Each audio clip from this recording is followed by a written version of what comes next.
de sa montre. Il ne reste que quelques heures avant son vol. Elle avait déjà tout préparé pour son retour dans sa maison familiale de la banlieue de Chicago. Elle prend le dernier portefeuille Hermès posé sur son bureau et en examine attentivement tous les détails. La précision des coutures, la texture du cuir, l'emplacement du logo, tout était parfait. Excellent travail, il s'agit bien d'un porte-monnaie authentique. Elle sourit de satisfaction et signe le certificat d'authentification. En tant qu'authentificatrice principale de l'International Luxury Brand Authentication Association, la signature d'Olivia était reconnue comme une certification valable dans le monde entier. Son talent était extraordinaire. Elle pouvait repérer instantanément la moindre irrégularité dans les coutures ou les différences subtiles dans les matériaux. Cette capacité lui avait valu une renommée internationale et un revenu stable et élevé. Pourtant, dans sa maison familiale de la banlieue de Chicago, personne n'appréciait l'éclat de sa carrière. Son téléphone sonna et une maman s'afficha sur l'écran. Olivia soupire et répond, « Olivia, à quelle heure est ton vol? Catherine arrive cet après-midi. » Tu te souviens de son nouveau petit ami? Jeremy Winston III de la bijouterie Winston. Il arrive aussi. La voix excitée d'Eleanor Payne résonna dans l'oreille d'Olivia. La fierté et l'attente dans la voix de sa mère n'apparaissaient que lorsqu'elle parlait de sa sœur Catherine. Oui, je me souviens. Mon vol est à 18h. J'arriverai demain matin. Ne pourriez-vous pas prendre un vol plus tôt? J'organise un dîner spécial pour Catherine. Je veux que tu y sois aussi. Olivia ferme tranquillement les yeux. J'ai du travail. J'y serai là dès que possible. Je n'arrive pas à croire qu'elle ait autant de succès. La semaine dernière, elle a été invitée à un gala de charité à Washington, D.C. Elle dit que ses followers Instagram ont dépassé les 20 000. Tu devrais vraiment suivre son exemple un peu plus. Olivia n'a rien dit, regardant par la fenêtre. Ce que Catherine appelait le succès dans la société était en fait soutenu par les portefeuilles de leurs parents et une vie en ligne fabriquée. À 28 ans, Catherine n'avait toujours pas d'emploi stable et vivait de l'aide de ses parents. Olivia, tu vas porter quelque chose de beau pour Noël, n'est-ce pas? L'année dernière, ta tenue était, eh bien, est-ce qu'il y a quelque chose qui ne va pas avec mes vêtements? Je pense juste que tu pourrais t'habiller un peu plus. Les amis de Catherine sont tous très sophistiqués. Nous devons aussi être présentables. Je viendrai comme je suis. Si cela ne te convient pas, je peux rester à l'hôtel. Sa mère soupire à l'autre bout du fil. Tu es toujours aussi têtu. De toute façon, nous t'attendrons demain.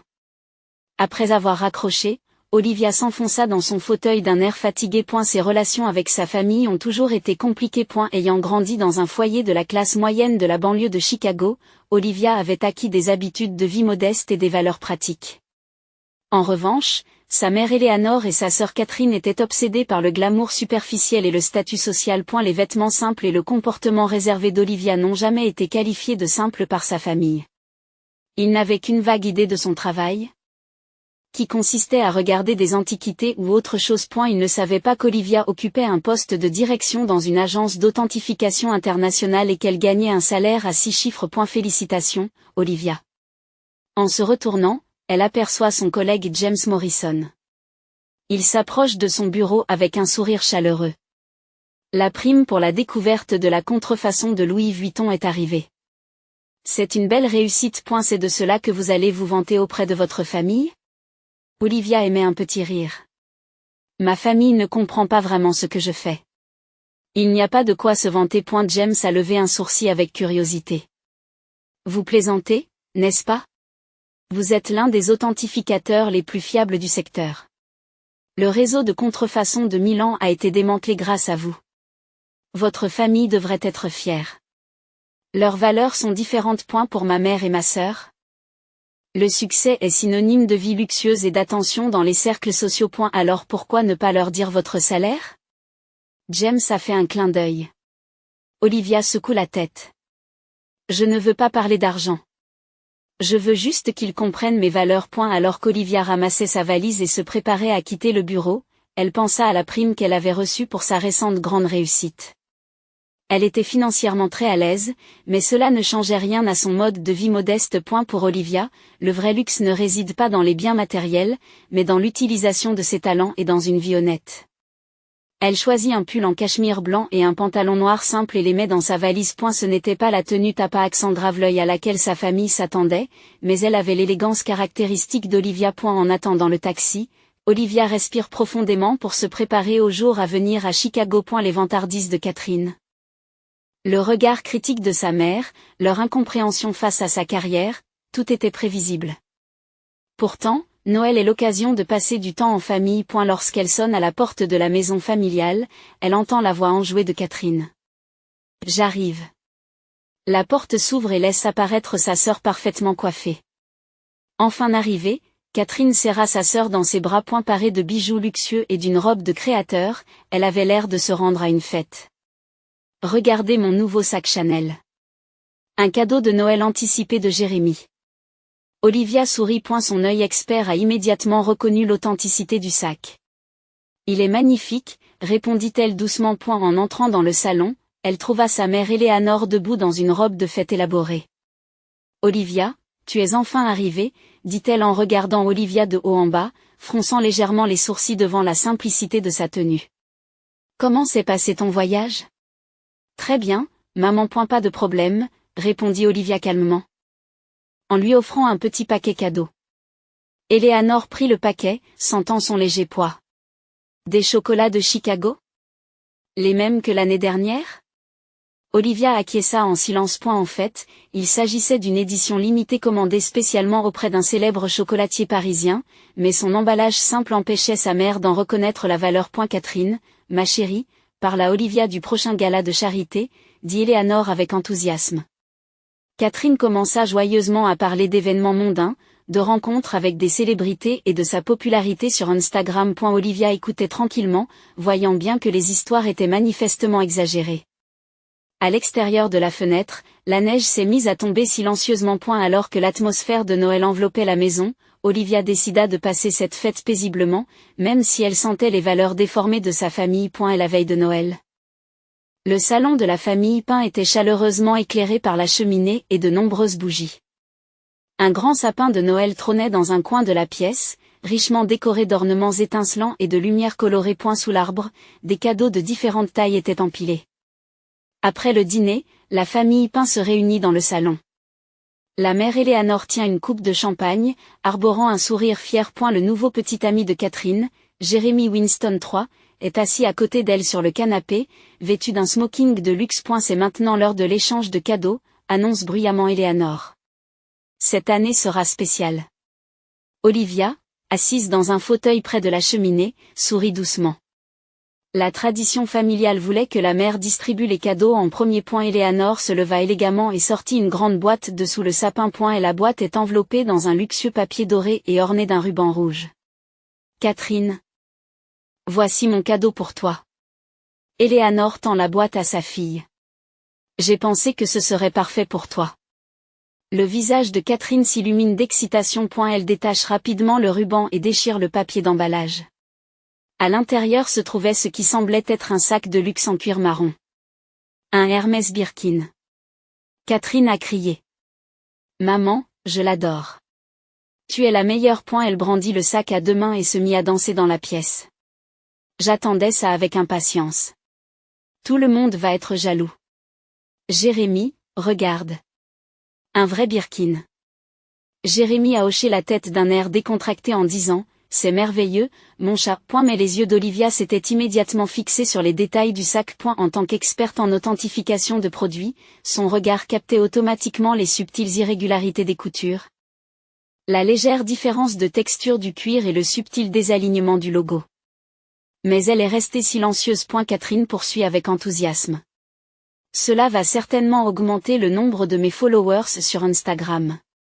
Je ferai une séance photo avec demain. Eleanor sourit de satisfaction.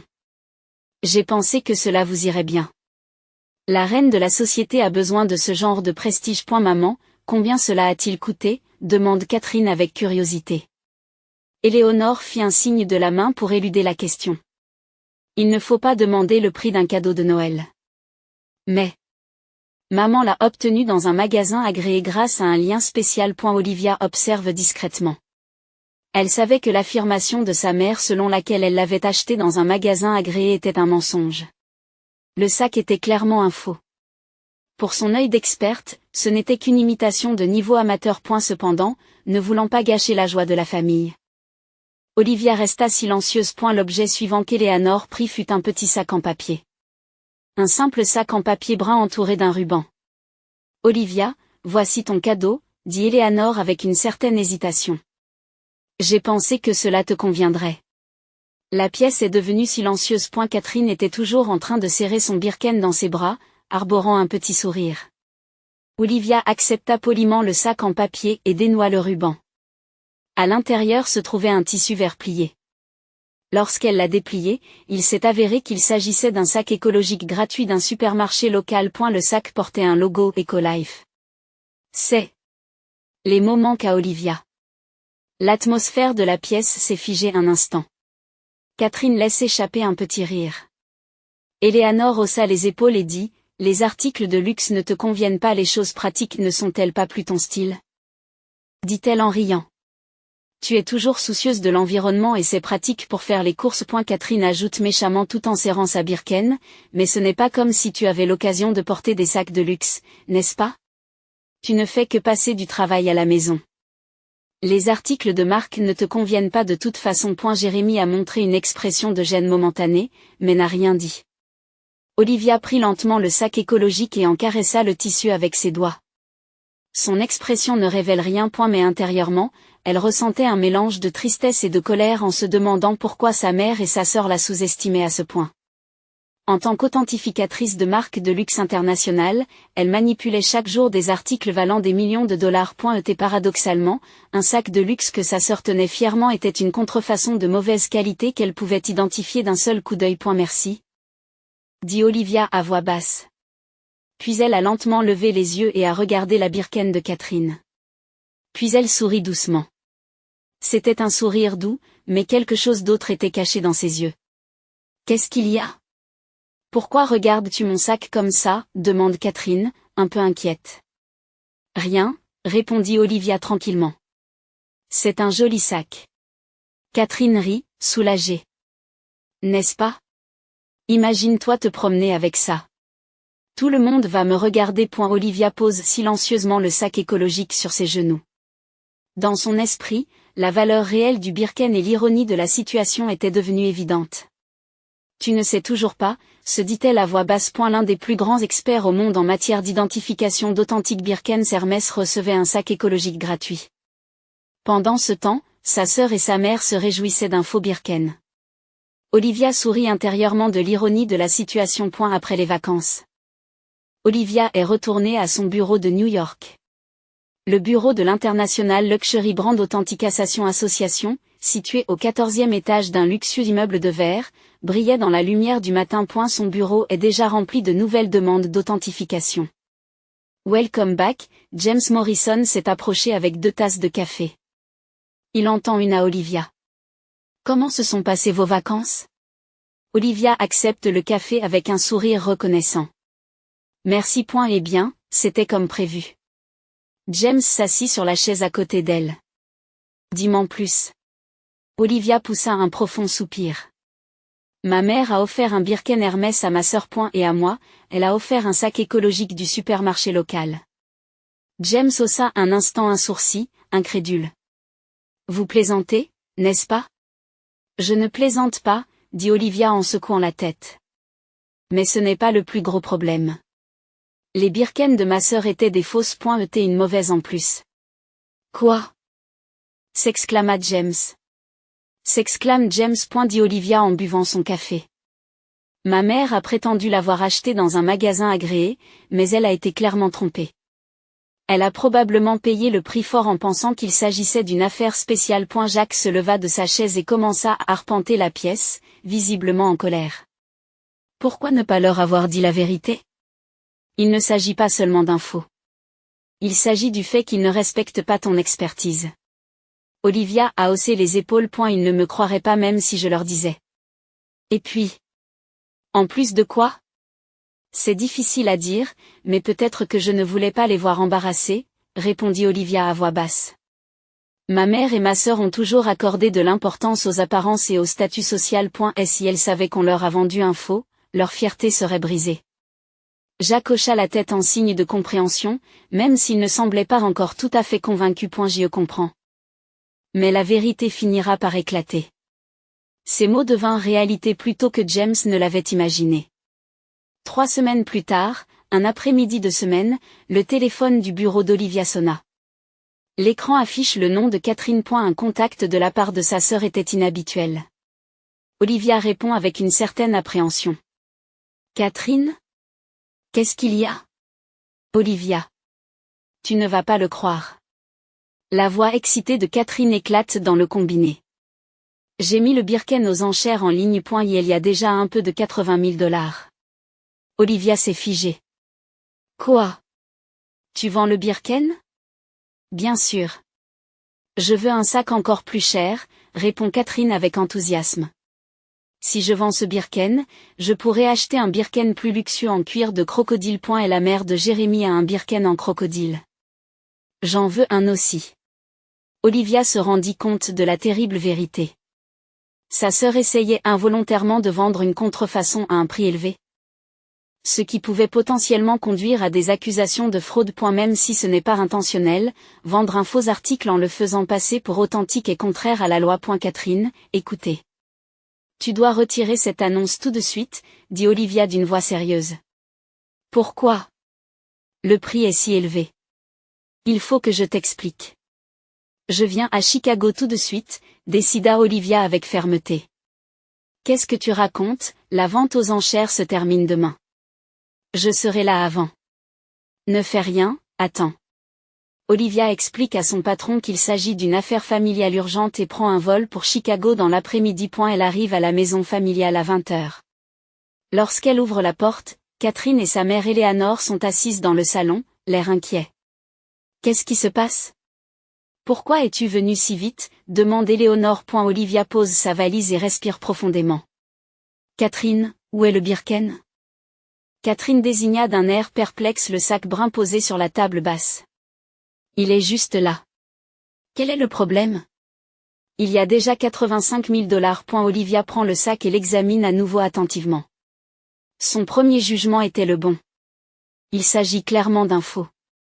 En tant que professionnelle, elle avait une petite loupe dans sa poche. Elle la sort et examine plus en détail les coutures et la quincaillerie du sac. Qu'est-ce que tu fais ? Demande Catherine, inquiète. Olivia pose tranquillement le sac et regarde sa famille. Ce Birken est un faux, dit-elle d'une voix douce. Qu'est-ce que tu racontes ? S'écrie la mère Éléonore, dont le visage devient rouge. Je l'ai acheté dans un magasin agréé. Je l'ai payé 40 000 $. Vous vous êtes fait arnaquer, dit Olivia avec tristesse. Avec mon œil d'autenteur, c'est évident. Ces coutures, la qualité du cuir, le cachet à l'intérieur. Tout cela présente les caractéristiques d'une contrefaçon. Eleanor secoue vigoureusement la tête. Vous vous trompez. Ce magasin est célèbre. Il est situé dans un endroit privilégié de l'avenue Auckland. Olivia poursuit calmement son explication. L'authentique Hermès n'est vendu que dans des boutiques spécifiques. Et leur stock est limité. Le magasin où vous êtes allé était probablement une opération frauduleuse qui vendait des marques contrefaites. Catherine se met à pleurer violemment. Mais j'ai déjà promis de le vendre, dit-elle d'une voix tremblante. J'ai déjà été en contact avec l'enchérisseur. J'ai déjà reçu une partie de l'argent. Olivia a présenté la terrible vérité. Cela pourrait potentiellement constituer une fraude. Même si vous ne le saviez pas, vendre un faux comme étant authentique peut vous rendre légalement responsable. La pièce est devenue silencieuse. Eleanor s'effondre sur une chaise, se couvrant le visage de ses mains. Catherine demande d'une voix pleine de crainte. Tout en tremblant, que dois-je faire ? Vais-je être arrêtée ? Tout d'abord, annulez immédiatement la vente aux enchères, dit Olivia d'une voix ferme. Et si vous avez déjà reçu de l'argent, vous devez tout rembourser. Mais comment l'expliquer ? Demande Catherine en pleurant. Tout le monde pense que j'ai une vraie Birken. Je l'ai postée sur Instagram. Olivia est restée silencieuse pendant un moment, regardant autour d'elle. La famille était en proie à la panique. La mère Eleanor était choquée d'apprendre que ce qu'elle pensait être un magasin de luxe était en fait géré par des escrocs qui vendaient des contrefaçons. Catherine était terrifiée à l'idée d'avoir des ennuis judiciaires et de perdre sa réputation dans la société. Je m'en occupe, dit Olivia à voix basse. Laissez-moi faire. Le lendemain matin, Olivia avait ouvert son ordinateur portable sur la table du salon de la maison familiale, travaillant avec concentration. Catherine et mère Éléonore étaient assises autour d'elle. L'air anxieux. J'ai réussi, dit Olivia en tapotant une dernière fois sur le clavier et en soupirant. Voici le certificat d'authentification officiel. Il prouve que mère a été victime d'une fraude. Elle tourne l'écran vers sa famille. L'écran affichait un certificat d'authentification officiel portant l'entête de l'International Luxury Brand Authentication Association. Les caractéristiques des contrefaçons étaient expliquées à l'aide de photos détaillées et de termes techniques, avec la signature d'Olivia Payne et le sceau officiel au bas du certificat. Voici mon titre, a déclaré Olivia Payne en montrant le bas du certificat. Autenteur principal, Association internationale d'authentification des marques de luxe. Une qualification reconnue par les maisons de vente aux enchères et les compagnies d'assurance du monde entier. Sa mère et sa sœur affichent des expressions de surprise. Tu as fait un travail aussi important ? Demanda Eleanor avec incrédulité. Olivia rit doucement. Oui, maman. Je ne me contente pas de regarder des antiquités, je suis une spécialiste qui détermine l'authenticité d'objets de luxe valant des milliards de dollars par an. Catherine regarde sa sœur d'un œil nouveau. C'est donc pour cela que tu as su que ce Birkin était faux rien qu'en le regardant. Oui. Mais maintenant, nous ne parlons plus de mon travail, mais de la manière de résoudre votre problème, dit Olivia en changeant d'écran.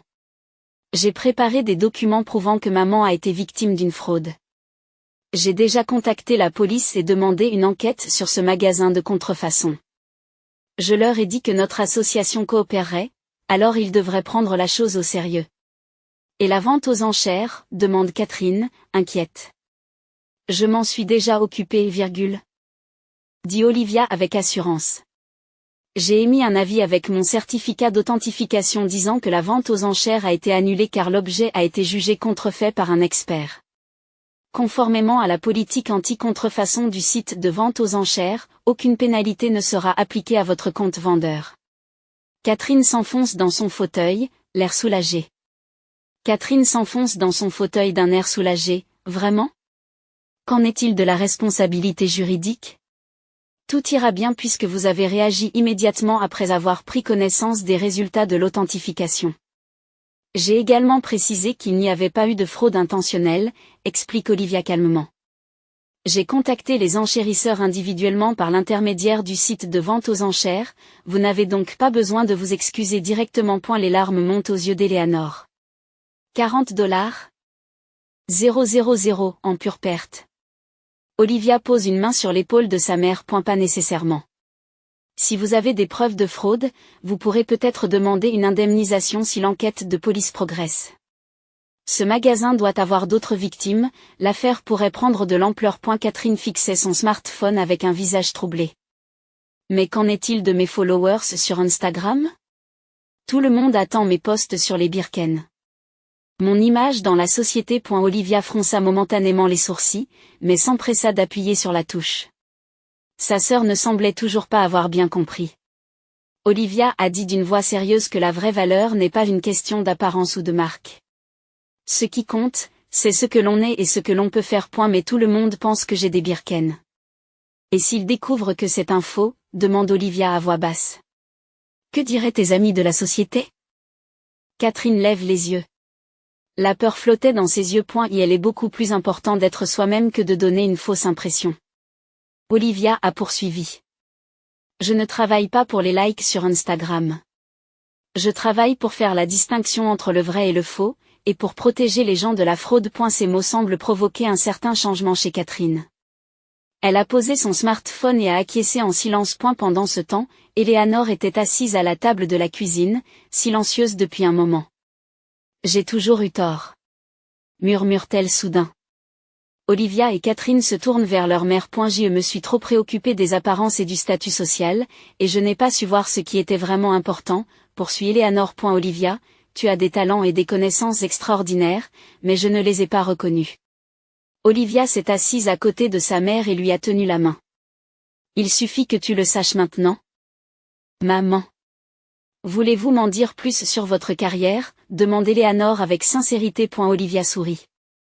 Depuis des années, c'était la première fois que sa famille s'intéressait à son travail. Elle commença à parler de sa spécialité, de son rôle au sein de l'Agence internationale d'authentification et du fait que son revenu annuel dépassait de loin ce que sa famille pouvait imaginer.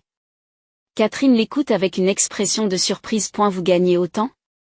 Mais vous portez toujours des vêtements simples et vous ne vivez pas somptueusement. C'est mon choix, répond Olivia. Pour moi, le luxe, c'est vivre selon mes propres valeurs. Je n'ai pas besoin de me parer de choses. Pour la première fois, Catherine manifeste un véritable respect à l'égard de sa sœur. Je me suis trompée. Je n'avais pas réalisé à quel point tu étais une personne extraordinaire. Mère Eleanor s'est également excusée en pleurant. Je n'ai pas su t'apprécier à ta juste valeur. Ce sac écologique était un très mauvais cadeau. N'est-ce pas? Olivia sourit doucement. Ce sac pourrait bien devenir le meilleur cadeau de ma vie. Parce qu'il m'a donné l'occasion de corriger les valeurs de notre famille. Tous les trois se sont regardés en silence, sentant que quelque chose avait commencé à changer. L'incident ironique du faux Birkin avait changé leur relation et leur avait appris ce qu'était la vraie valeur. Un an plus tard, c'est Noël. Le salon de la famille Pain est baigné d'une lumière chaude, comme l'année précédente. Cependant, l'atmosphère qui y régnait était nettement différente. Olivia se tenait devant la cheminée, sirotant un chocolat chaud tout en regardant le paysage enneigé à l'extérieur de la fenêtre. L'incident du faux Birkin de l'année dernière s'était développé au-delà des espérances. Grâce à la coopération d'Eleanor, la police avait démantelé un réseau de vente de marques contrefaites à grande échelle basé à Chicago. Le témoignage d'Eleanor avait été crucial et les fraudeurs avaient été condamnés. Olivia se retourne, Catherine est debout et souriante. Son apparence avait clairement changé par rapport à l'année précédente. Au lieu de porter des robes et des accessoires tapax s'endrave l'œil, elle portait une robe simple mais sophistiquée. Tout est prêt. Tout le monde attend l'échange de cadeaux. Au cours de l'année écoulée, Catherine avait beaucoup grandi. Grâce à l'introduction d'Olivia, elle avait commencé un stage dans une marque de mode de luxe, apprenant à connaître la conception des vêtements et l'artisanat qui les sous-tend. Sur son Instagram, elle mettait désormais l'accent sur l'artisanat et la mode durable plutôt que sur la vantardise superficielle. En entrant dans le salon, Eleanor l'a accueillie avec un sourire chaleureux. Sa mère aussi avait changé. Après avoir reçu une compensation de la part des fraudeurs, elle en avait donné la moitié à un fonds soutenant les femmes entrepreneurs. Maintenant, c'est l'heure de l'échange de cadeaux, dit gentiment Eleanor. Il n'y a plus aucune trace de l'attitude ostentatoire de l'année dernière. Cette année, aucun des cadeaux n'était tapax s'endrave l'œil. Au contraire, ils sont tous le reflet d'une attention et d'une considération particulière. Catherine a offert à Olivia un carnet de croquis fait à la main, relié à l'aide des techniques de conception qu'elle avait apprises lors de son stage. Pour dessiner ce que tu verras lors de ton prochain voyage à l'étranger, dit Catherine timidement. Eleanor a offert à Olivia une restauration numérique encadrée de vieilles photos de famille. Notre véritable trésor, a-t-elle déclaré. Enfin, Olivia a offert à sa mère et à sa sœur des sacs fourre-tout assortis et sophistiqués. Simples mais fabriqués dans des matériaux de haute qualité, ils portaient la mention « La vraie valeur réside dans ce qui ne se voit pas » brodé à l'intérieur. Il s'agit d'un sac écologique en édition limitée que j'ai contribué à concevoir, sourit Olivia. Il allie durabilité et praticité. Et la vraie valeur n'est pas dans les apparences, mais dans la fonctionnalité et la réflexion. Eleanor serre sa fille dans ses bras, profondément émue. J'ai encore tant à apprendre de toi. Dans les mains d'Olivia se trouvait le sac écologique qu'elle avait reçu l'année dernière. Symbole de la transformation de la famille, ce sac est devenu indispensable pour ses achats quotidiens. Grâce au faux Birken, nous avons trouvé notre vrai lien, dit Eleanor en souriant. Catherine serra sa sœur dans ses bras et murmura, maintenant? Je comprends la signification de ce sourire. Elle se souvient du sourire mystérieux qu'Olivia avait eu en regardant les fausses Birken à Noël dernier. Ce n'était pas du mépris ou de l'ironie, mais une douce certitude de voir le changement qui était sur le point de se produire. Le vrai luxe n'est pas une question de possession, mais de richesse du cœur, répondit Olivia à voix basse. À l'extérieur de la fenêtre, la neige continuait de tomber silencieusement. Le monde était recouvert de blanc, Comme si tout recommençait à zéro. Les 3 femmes de la famille Pain s'étaient libérées des valeurs matérialistes et avaient trouvé leur véritable lien. Et ce changement a commencé avec un seul sac écologique.